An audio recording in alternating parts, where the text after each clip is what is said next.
Next step will be coding, कि जहां पे क्या करना है, the coding means you are going to assign the code numerical numbers to each and every possible question and its answers. कि भाई आपके जो क्वेश्चनर है, तो क्वेश्चनर्स के अंदर हर एक क्वेश्चंस के ऑप्शंस होंगे, तो हर एक ऑप्शंस को आप स्पेसिफाइड कोड दोगे, न्यूमेरिकल नंबर दोगे। क्यों? वंस अगेन आंसर होगा क्यों। क्यों ऐसा करना है?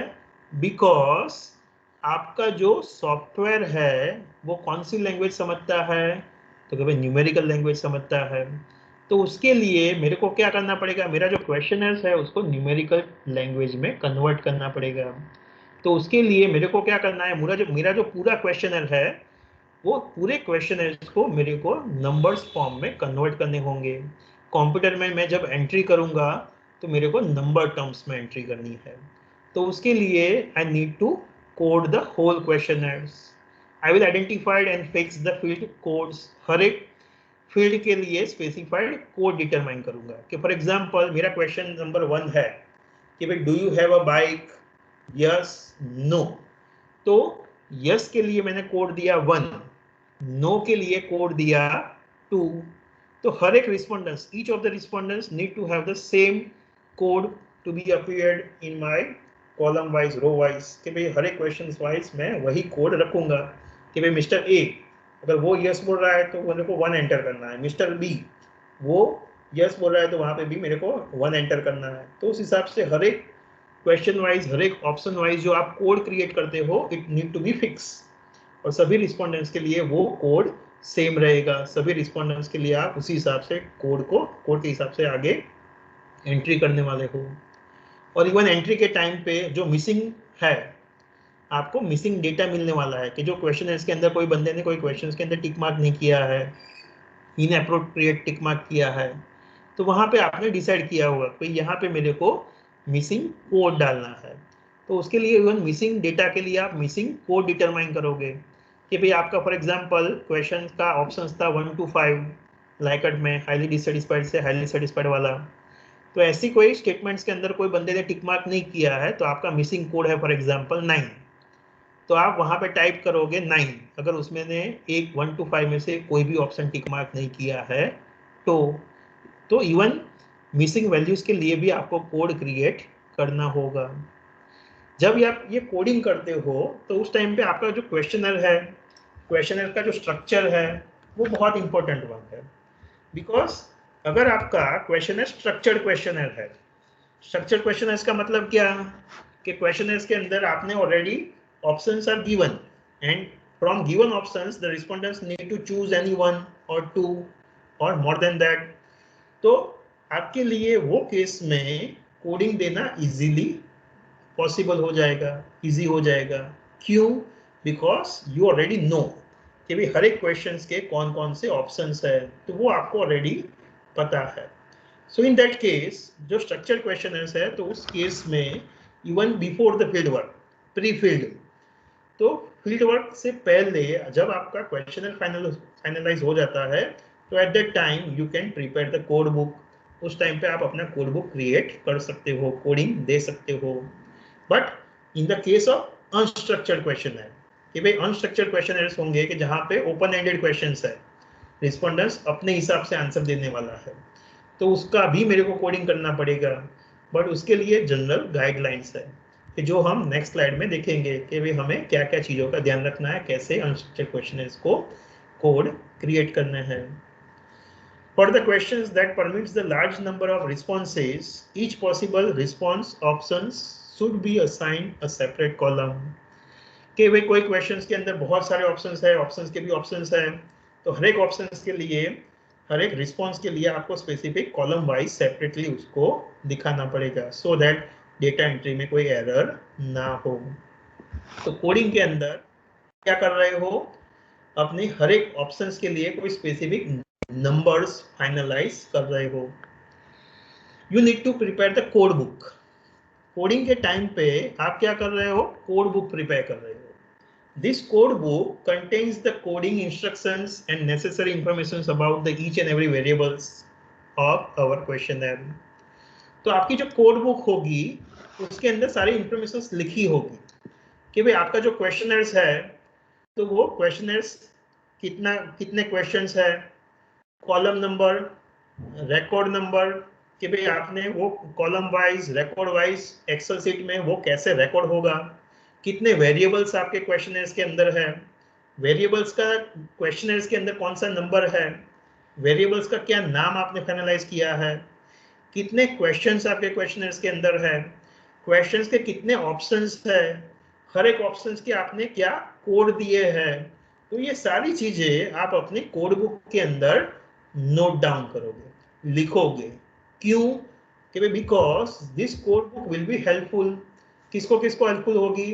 तो फर्स्ट डेटा एंट्री करने वाले बंदे को, कि जो डेटा एंट्री करने वाला बंदा है तो उसको ये हेल्पफुल होगा कि भाई उसको कैसे एंट्री करना है, तो वो क्वेश्चनर्स रीड करेगा और उसके बेसिस पे जो ऑप्शंस के जो कोड है उसके मुताबिक वो कंप्यूटर्स के अंदर एंटर करेगा।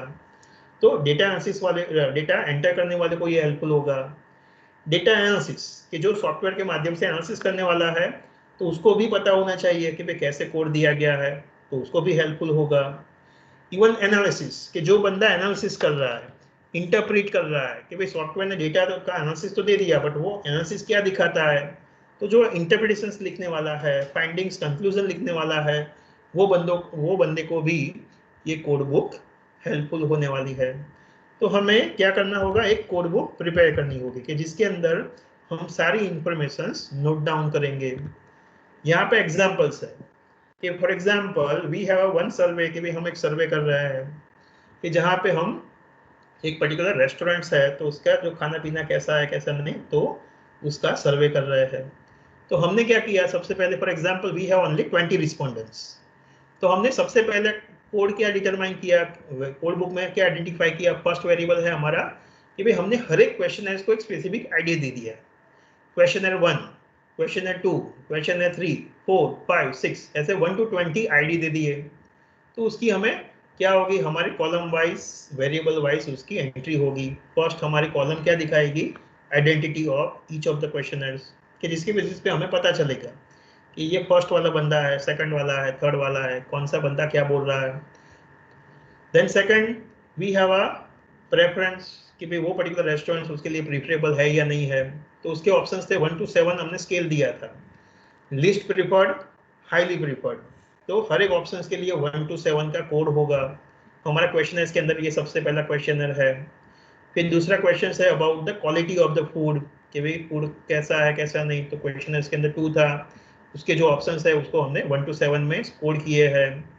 फिर था क्वांटिटी ऑफ द फूड, तो उसको कोड किया। वैल्यू फॉर मनी, उसको कोड किया। Various services at the restaurant, तो उसके बेसिस पे उसको कोड किया। इवन डेमोग्राफिकल डिटेल्स कि भाई इनकम ऑफ द रिस्पोंडेंट्स, तो उसको भी हमने डिफरेंट कोड्स दिया कि भाई लेस देन 20,000 है तो उसका कोड 1, 20 से लेके 34,999 उसका कोड 2, 35 से 49 उसका 3, तो उस हिसाब से इवन कैटेगरी वाइज भी हमने कोड प्रिपेयर किया। तो ये हमारी कोड बुक हो गई कि जिसके बेसिस पे हमें पता चलेगा कि भाई हम कैसे एंट्री करने वाले हैं, हमारा कितना क्वेश्चनर है और हर एक क्वेश्चन का क्या नंबर है, कितने ऑप्शंस है, हर एक ऑप्शंस का क्या कोड है। तो जिसके बेसिस पे क्या होगा कि जो डेटा एंट्री करने वाला बंदा होगा वो इस हिसाब से एंट्री करेगा। कि फॉर एग्जांपल ये आपकी एक्सेल शीट है, तो उसके अंदर फर्स्ट क्या है आपका कॉलम आईडी, तो 1 to 20 रिस्पोंडेंट्स है, तो वो एंट्री कैसे करेगा, हॉरिजॉन्टल एंट्री करेगा कि भाई क्वेश्चन नंबर 1, तो क्वेश्चन नंबर 1 के अंदर फर्स्ट बंदे ने प्रेफरेंस के लिए क्या बोला, तो कि 2, quality 2, quantity 3, value 1, service 3, income 6। तो इस हिसाब से वो हॉरिजॉन्टली 1 by 1 सभी क्वेश्चनर्स की एंट्री करेगा नेक्स्ट स्टेप्स के अंदर। तो ये क्या हो गया, आपकी जो कोड बुक है वो एंट्री करने वाले बंदे को हेल्पफुल होगा कि भाई उसको कैसे एंट्री करनी है। तो हमने ये क्या किया, हमारा वर्ड में से हमने क्या किया, नंबर्स टर्म्स में आंसर्स को कन्वर्ट किया, तो इसको बोलते हैं कोडिंग। हर एक ऑप्शंस के लिए स्पेसिफिक कोड असाइन है, तो कोड के मुताबिक कंप्यूटर्स के अंदर हमें एंट्रीज करनी है। तो ये कोड बुक के अंदर सारी चीज़ों को हम नोट डाउन करेंगे। इवन आपका जो सॉफ्टवेयर होगा कि यहाँ पे फॉर एग्जांपल सॉफ्टवेयर है, तो सॉफ्टवेयर के अंदर भी आपको वेरिएबल्स नोट डाउन करने होंगे कि भाई आपके क्वेश्चनर्स के अंदर कौन कौन से वेरिएबल्स है, वो वेरिएबल्स को आपने कौन कौन से कोड्स दिए हैं, तो इवन वो भी आपको वहां पे लिखना होगा कि भाई 1 का मतलब क्या, 2 का मतलब क्या, 3 का मतलब क्या। तो उस हिसाब से इवन सॉफ्टवेयर को भी आपको इन्फॉर्म करना पड़ेगा कि भाई आपने जो नंबर्स दिए हैं बट वो चीज़ क्या दिखाती है, तो वो चीज़ भी आप सॉफ्टवेयर को इन्फॉर्म करोगे। तो ये सारी चीज़ें हम स्ट्रक्चर्ड क्वेश्चनर्स के लिए करेंगे। Same way we can also have unstructured questionnaire कि भाई आपका अनस्ट्रक्चर्ड क्वेश्चनर्स भी हो सकता है कि जहाँ पे क्या होगा, ओपन एंडेड क्वेश्चन है, रिस्पॉन्डेंट्स अपने हिसाब से आंसर दे रहा है, तो उस केस में भी क्या करना पड़ेगा, आपको कोडिंग करना पड़ेगा। क्यों? तो क्योंकि कोडिंग के बिना आप कंप्यूटर्स में एंट्री नहीं कर पाओगे और सॉफ्टवेयर रीड नहीं कर पाएगा। तो अनस्ट्रक्चर्ड की हम कैसे कोडिंग करेंगे, तो this is the guideline for coding the unstructured questioners कि भाई आपको क्या करना पड़ेगा एज अ एडिटर। आप सभी जो ऑप्शंस है, जो सब लोगों ने लिखा हुआ है, उसको आप रीड करोगे सबसे पहले कि जो ओपन एंडेड क्वेश्चंस है तो उसको सभी क्वेश्चंस रिस्पोंडेंट्स के आंसर आप रीड करोगे, and based on the readings you just try to identify and you just try to create the some categories of respondents कि भाई रिस्पोंडेंट्स कैटेगरी 1, रिस्पोंडेंट्स कैटेगरी 2, 3, 4। तो जो रिस्पोंडेंट्स है उनके आंसर्स के बेसिस पे आप रीड करके उनको समझोगे कि भाई उनका क्या कहना है, उनका क्या बिहेवियर है, उनकी क्या डिसीजंस है, उनके लिए क्या चीज इंपॉर्टेंट है। तो उस हिसाब से आप इवन कैटेगरीज क्रिएट कर सकते हो कि there are the customers who want good quality of the product, उनके लिए क्वालिटी इंपॉर्टेंट है। Another category is that some of the customers, उनके लिए प्राइस इंपॉर्टेंट है, कितना पैसा वो स्पेंड कर रहे हैं वो उनके लिए इंपॉर्टेंट है। There are the some group of customers के जिनके लिए एम्बियंस इंपॉर्टेंट है। तो उस हिसाब से आप क्या करोगे, वेरियस कैटेगरीज क्रिएट करोगे और कैटेगरी वाइज उसका कोड करोगे कि भाई कैटेगरी 1 का कोड ये, कैटेगरी 2 का कोड ये, कैटेगरी 3 का कोड ए। हर एक जो कैटेगरीज आप बनाओगे वो कैसी होनी चाहिए, म्यूचुअली एक्सक्लूसिव होनी चाहिए। एक कैटेगरी दूसरे कैटेगरी से टोटली अलग होनी चाहिए कि भाई एक को क्वालिटी इंपॉर्टेंट है, एक के लिए प्राइस इंपॉर्टेंट है।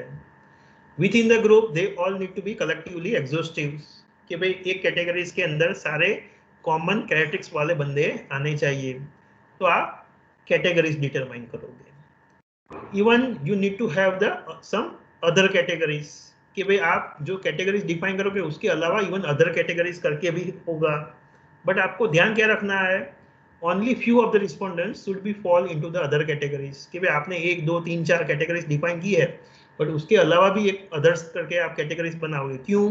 कि देयर मे बी पॉसिबिलिटीज कि सम ऑफ द पीपल कि जिसका आंसर ये सारी कैटेगरी से टोटली अलग होगा, समथिंग डिफरेंट होगा। बट ये अदर्स वाले लोग जो है कैसे होने चाहिए, बहुत कम होने चाहिए।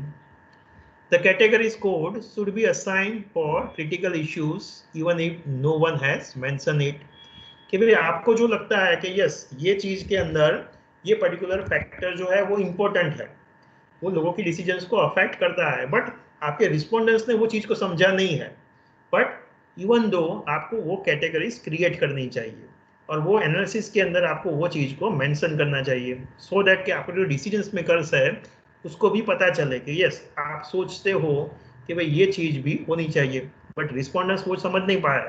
बट एज ए एनालिस्ट आपने जब लोगों का सर्वे किया है तो उसके बेसिस पे, आप एक्सपीरियंस के बेसिस पे ये चीज बोल रहे हो कि भाई आपको ऐसा भी करना चाहिए।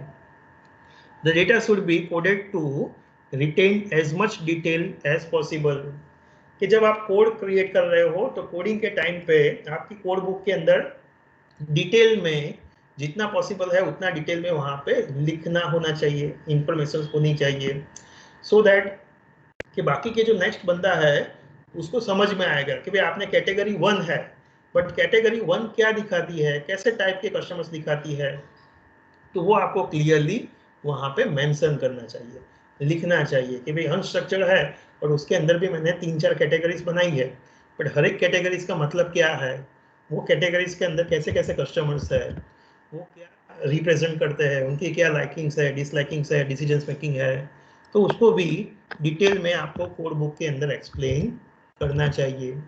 तो ये सारी चीजें आप अनस्ट्रक्चर्ड क्वेश्चनर्स के लिए करोगे। तो this is the coding steps कि जहां पे हमें क्या करना है, कोड क्रिएट करना है, नंबर्स असाइन करना है to each and every possible options in the questionnaire.